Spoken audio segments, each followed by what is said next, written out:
తెలంగాణలో జరిగిన అసెంబ్లీ ఎన్నికల్లో హస్తం గెలుపుతో వరుసగా 10 ఏళ్ల పాటు అధికారంలో ఉన్న బీఆర్ఎస్ ఇప్పుడు ప్రతిపక్షంలో కూర్చోంది.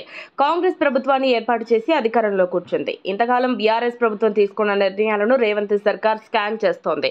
దీంతో బీఆర్ఎస్ తీవ్ర సంక్షోభం ఎదుర్కొంటోంది. లోక్సభ ఎన్నికల ముందు గులాబీ పార్టీకి దెబ్బ మీద దెబ్బ తగులుతోంది. ఆ పార్టీని ముఖ్య నేతలు వీడుతున్నారు. ఇప్పటికే చాలా మంది నేతలు కారు దిగేశారు. కొందరు కాంగ్రెస్ లోకి, మరికొందరు బీజేపీ దిద్దం పుచ్చుకున్నారు. ఉన్న కొద్ది మంది నేతలు కూడా పార్లమెంట్ ఎన్నికలకు ముందుకు వెళ్లిపోవాలని డిసైడ్ అయిపోయారు. 10 ఏళ్లు పార్టీలో ఉండి ఎమ్మెల్యేలు, ఎంపీలుగా ఉన్నవారు, మంత్రులుగా పనిచేసిన వారు, వివిధ పదవులు అనుభవించిన వారు సైతం కేసీఆర్ కు గుడ్ బై చెప్పి కారు దిగుతున్నారు. అధికారం ఎక్కడుంటే తాము అక్కడే అన్నట్లు గతంలో బీఆర్ఎస్ లో చేరిన సీనియర్ నాయకులు సైతం ఇప్పుడు అధికార కాంగ్రెస్ కండువా కప్పుకుంటున్నారు. ఈ క్రమంలో ఇప్పటికే 3 బీఆర్ఎస్ ఎమ్మెల్యేలు, 3 సిట్టింగ్ ఎంపీలు, జెడ్పీ చైర్పర్సన్లు, మున్సిపల్ చైర్మన్లు కాంగ్రెస్ కూటికి చేరారు. తాజాగా మరో ఎమ్మెల్యే హస్తం కండువా కప్పుకునేందుకు రెడీ అయినట్లు సమాచారం. గ్రేటర్ హైదరాబాద్ పరిధిలో అసెంబ్లీ ఎన్నికల్లో కాంగ్రెస్ ఒక్క ఎమ్మెల్యే సీటు కూడా గెలవలేదు. ఈ నేపథ్యంలో గ్రేటర్లో చేరికలను హస్తం పార్టీ ప్రోత్సహిస్తోంది.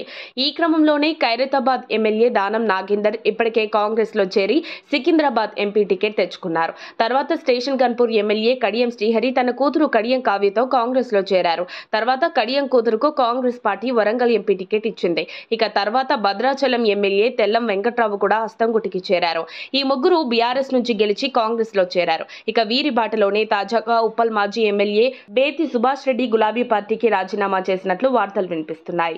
ఇదే బాటలో జీహెచ్ఎంసీ పరిధిలోని రాజేంద్ర నగర్ ఎమ్మెల్యే ప్రకాష్ గౌడ్ కాంగ్రెస్ తీర్థం పుచ్చుకోబోతున్నారు.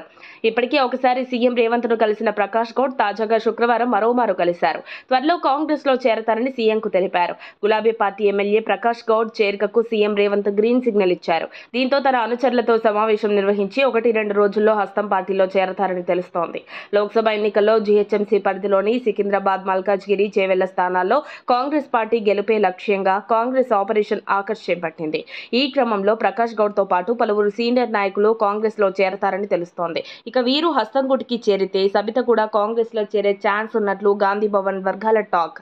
కానీ చేవెళ్ల చెల్లమ్మ చేరికకు అధికారిక ప్రకటన రావాల్సి ఉంది. మరిన్ని అప్డేట్స్ కోసం మా కాయ్ టీవీని సబ్స్క్రైబ్ చేసుకోండి. మా వీడియో కనుక మీకు నచ్చినట్లయితే లైక్ చేయండి, షేర్ చేయండి. మీ విలువైన అభిప్రాయాలను కామెంట్ బాక్స్లో తెలియజేయండి.